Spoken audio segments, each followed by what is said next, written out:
when we were in Singapore last year, Venerable Children gave a number of talks about compassion, ranging from more general talks like what compassion is and what it isn't, to a very beautiful commentary on Chandrakirti's homage to great compassion. But I think the talk on compassion that left the deepest impact on me in a very experiential way was a talk she gave on compassion in the workplace that was directed to a group of people we call high net worth individuals. So, they were CEOs, maybe second generation wealthy that spend their lives managing the family trust fund and so forth, and also founders of companies. And the setting was at some kind of exclusive club, so exclusive that the website doesn't tell you how much it costs to join the club. I suspect you need to know someone who refers you, one of those things. So we were all a bit like, okay, interesting. And even on the journey there, like the taxi ride there with the person who was hosting and organizing, we're traveling into a part of town that we never go to. I mean, as a former Singaporean, these are things I know, right? I'm like, oh, we're in the financial district. Oh, we're in the club district. Where are we? That we just don't go as monastics. And then we get out and it's the Hotel Intercontinental, I think. I'm like, okay. And again, it's some squirreled away on some floor, again, in some kind of private lift, and you can't find the place. So all three of us are there wondering, like, what are we doing here? Because, it's like a very fancy setting. There's an open bar. Venerable had the good sense to say, do not serve alcohol tonight. I would never have thought of this, yeah. Just all the assumptions I made. So, she had to rest in an area while we waited. And Venerable Kunchung and I just looked around. And I was glad that I did not feel like overt aversion. Like all this old stuff I have about my assumptions about very wealthy people and all that, I've worked with this for a while, but there's some aspect I think of, like, from my side, I don't know what the right term is, but a bit of like moral high horseness, socialist holier than thou-ness, like, look, I work in the public service and you are just bilking the people kind of attitude toward the very wealthy, which is actually not accurate and quite unkind. There's that piece. And it's mixed in with envy, because I grew up in the middle class and you're looking at, that's who you're supposed to aspire to be, right? And growing up, I had friends who were very wealthy and it was always like, wow, they live in this other world. So I'm not jealous because they're my friend. I just want to be part of the group. Yeah, I want you to still have what you have, but could I also join you on the boat? That would be nice. Yeah, so there's still those minds I have seen.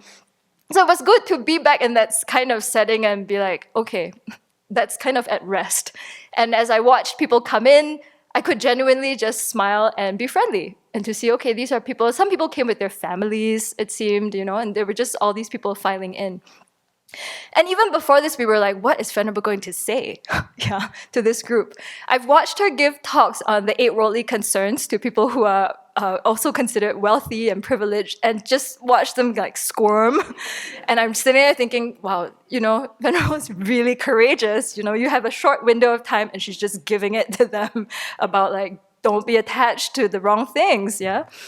And this time, for this talk, the content was like a regular Dharma talk, yeah, but it's the whole setting and the audience that was different, right? Because these are people who are not going to go to a temple, but they will show up at the Hotel Intercontinental to find out how to have compassion at work.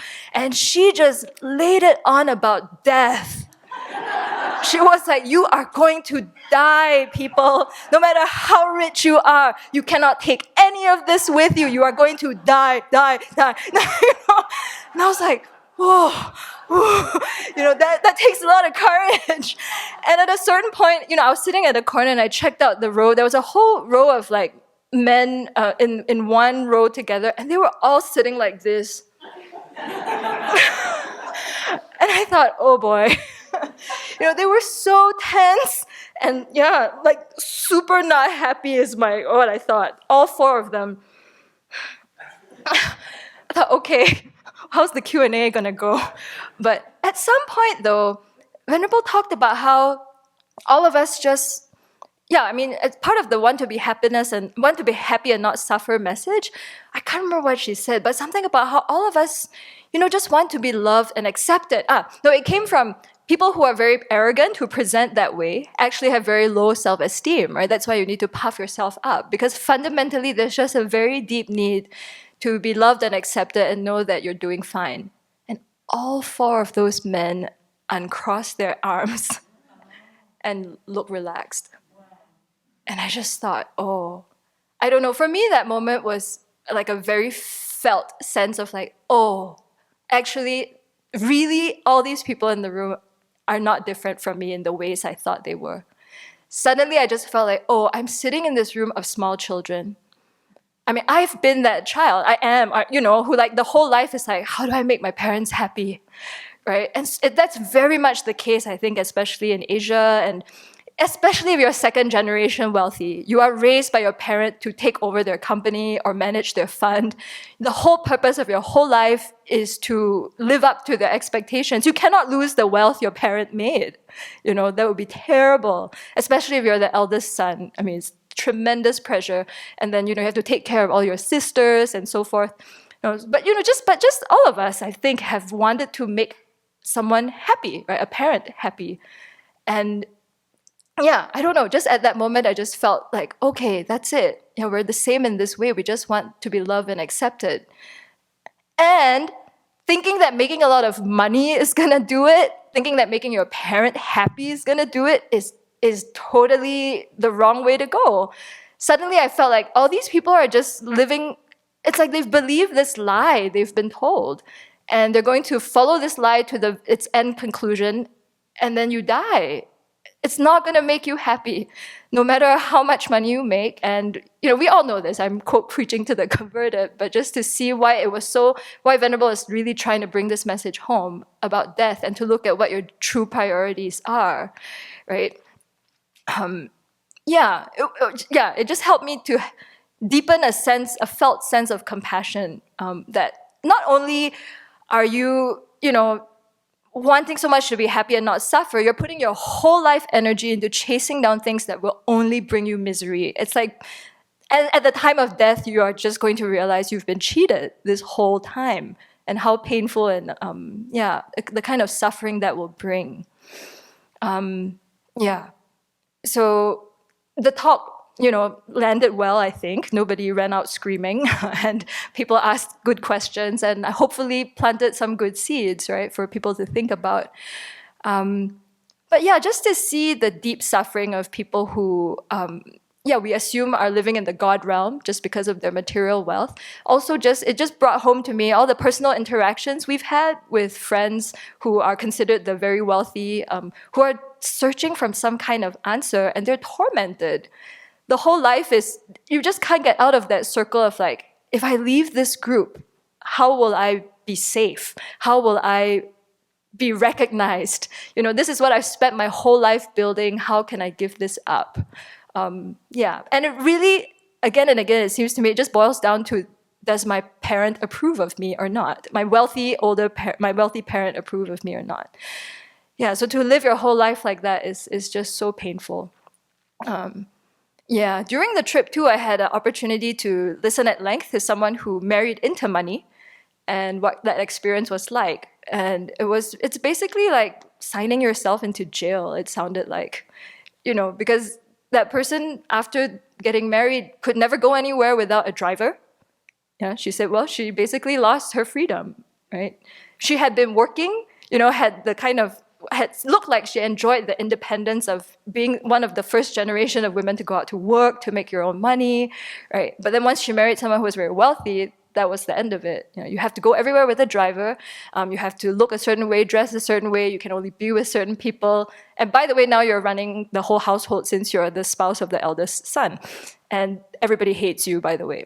Because it's like, whoa. Just the kind of the intricacies of the family politics. And also, just how the money corrupts all your family relationships. It just colors all of it. Your siblings are the people who are competing with you for the inheritance or the better position at the family company. It's a rivalry from the start.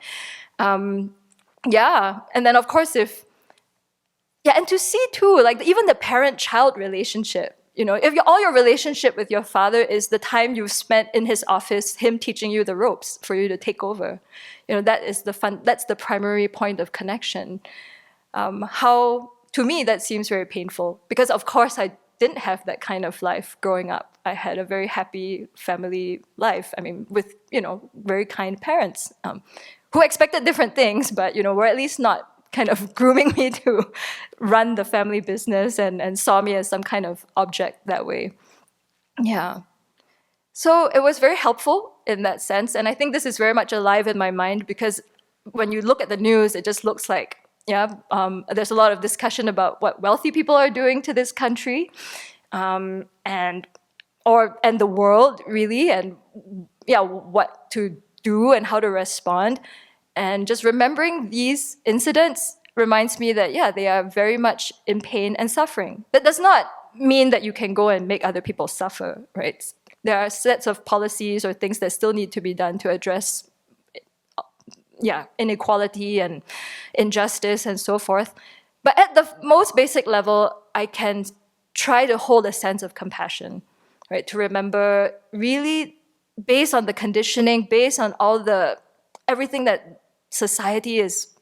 the way society is structured, the world that folks who are very wealthy choose to live in and build up around themselves and then cannot escape from, it's very, very painful, not just in this life, but it's going to have really horrible ramifications in future lifetimes as well. It is not at all happiness. So, and to spend multiple lifetimes doing that, right? Again and again and again. All you do to try and keep that wealth for yourself and your family, and it just comes to death and rebirth and death and rebirth. Like, how long do you want to do this for? So I'm very grateful to have had that little opportunity to be at the Club 1880 and to experience a sense of compassion in a very different way.